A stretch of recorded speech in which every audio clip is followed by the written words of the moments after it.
Hey, what's up, y'all? Hey, we're gonna get started on doing a Santa Maria grill. It's kind of an insert type of deal. I believe what it is, they already have an existing counter kind of space under an outdoor thing, and it already has a hole cut in it. So they just want to make a Santa Maria grill to set down into the hole, so it won't have legs or nothing like that. But I already got some of the panels and stuff cut out, so I'm gonna start putting that stuff together, and we'll take it from there and get this thing built.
All right, y'all, I got it finished up. It's sitting down low on the ground because, like I say, it's an insert type of deal. It don't have legs. It's supposed to sit down in an existing hole. And I've got the rack pulled up some. I added a little star on the top. And everything came out real good on it. I think he's coming to pick up here in just a little while. There's a little spring latch right there that lets it hold, let you put the rack where you want to put it. and coal wreck down in there. But that's it, y'all.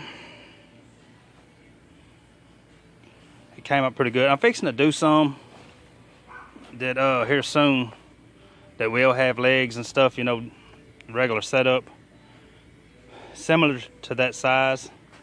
So if anybody's looking for some, let me know, or I'm gonna do a video on them, I'm sure. So anyway, that's it on that one, man. I'm starting a reverse flow right now, and I'm not doing a video on it, but I'm gonna come and do a video on it when I'm done, because it's some new stuff I'm doing to it. It's a little bit different. It's 1/4 inch thick. It's just gonna be a new one that I'm selling. So anyway, be on the lookout for that, if I can talk right on. But if you're new to the channel, man, please like and subscribe, and come back for the next one, man. We'll see you then.